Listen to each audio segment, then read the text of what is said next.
Assalamualaikum warahmatullahi wabarakatuh. Bagaimana kabarnya teman-teman? Insya Allah hari ini kita akan belajar mengenai ilmu pengetahuan alam, yaitu tentang tumbuhan. Tujuan pembelajaran kita hari ini yang pertama, kita dapat mengetahui siklus hidup tumbuhan. Yang kedua, kita dapat mengetahui manfaat tumbuhan bagi lingkungan. Dan yang ketiga, kita dapat mengetahui upaya pelestarian tumbuhan. Siklus hidup tumbuhan berbiji. Oke, teman-teman, sebenarnya setiap tumbuhan memiliki siklus hidup yang berbeda-beda. Hal ini tergantung dari tumbuhan tersebut berasal dari mana. Nah, misalnya yang akan hari ini Ustazah sampaikan, yaitu dari biji. Kalau misalkan tumbuhan tersebut dari biji, maka siklusnya yang pertama biji, kemudian akan tumbuh berkecambah. Setelah itu, dia akan tumbuh menjadi tumbuhan yang kecil. Kemudian, dia akan tumbuh menjadi tumbuhan yang lebih besar. Lalu, nantinya akan berbunga. Kemudian, dia akan berbuah. Nah, dari buah tersebut biasanya menghasilkan biji kembali. Kalau kita tanam kembali bijinya, maka siklusnya akan kembali lagi ya teman-teman ya. Di sini contohnya ada pohon mangga. Nah, kalau misalkan pohon mangga ini bisa juga dicangkok selain menggunakan bijinya.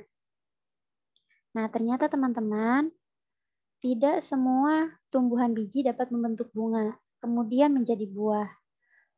Tanaman berpolong seperti kacang kedelai, kacang tanah, kacang merah, dan kacang hijau dari bunga ternyata tidak membentuk buah, tetapi membentuk polong. Pada polong tersebut nantinya akan ada biji, kemudian ditumbuhkan menjadi tanaman baru. Di sini Ustazah ambil contohnya kacang tanah. Ini siklus hidup kacang tanah. Yang pertama yaitu biji. Kemudian nanti dia akan tumbuh tunas, lalu nanti akan tumbuh menjadi tumbuhan muda, dan terakhir tumbuh menjadi tumbuhan dewasa. Pembahasan selanjutnya yaitu manfaat tumbuhan bagi lingkungan sekitar.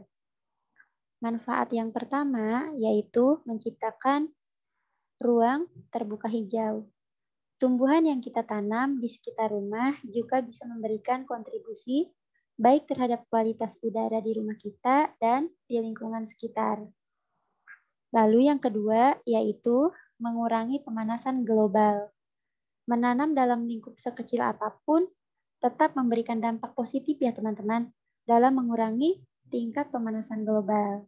Jadi kita bisa mulai menanam nih teman-teman. Yang ketiga yaitu mempercantik lingkungan. Tanaman yang ditanam di sekitar rumah juga berfungsi sebagai penghias lingkungan rumah. Terlebih lagi di masa pandemi ini, banyak sekali orang-orang yang mulai menanam ya teman-teman. Oke, yang selanjutnya yaitu meredam kebisingan. Dengan menanam tumbuhan, khususnya pohon besar, suara bising kendaraan tersebut dapat diredam loh teman-teman. Jadi dia bisa meredam kebisingan atau mengurangi kebisingan. Nah, sebenarnya ada banyak sekali manfaat tumbuhan seperti manfaat dari hewan bagi lingkungan. Jadi teman-teman bisa mencari di sumber lain ya. Lalu yang selanjutnya yaitu upaya pelestarian tumbuhan. Upaya pelestarian tumbuhan yang pertama yaitu tidak menebang pohon secara liar.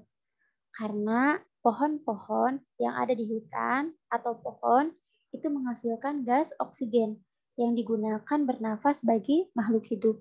Karena setiap tumbuhan itu dia mengalami proses fotosintesis yang hasilnya nanti salah satunya menghasilkan oksigen.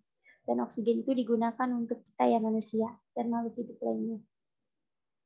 Lalu yang kedua yaitu di sini konservasi tumbuhan langka. Ini sama dengan upaya pelestarian hewan. Nah, ada konservasi in situ, di mana kita bisa membuat cagar alam, suaka marga satwa, taman nasional, dan ada konservasi ex situ. Pengertiannya juga sama teman-teman, karena kemarin sudah saya sampaikan di upaya pelestarian hewan ya. Perbedaannya di sini di nomor 1 saja. Kalau misalkan di tumbuhan itu tidak menebang pohon secara liar, kalau di hewan tidak melakukan perburuan langka. Nah, untuk hari ini itu saja yang dapat Ustazah sampaikan. Ustazah minta maaf apabila ada kesalahan. Jika ada yang masih belum dipahami, teman-teman bisa bertanya kepada wali kelas teman-teman.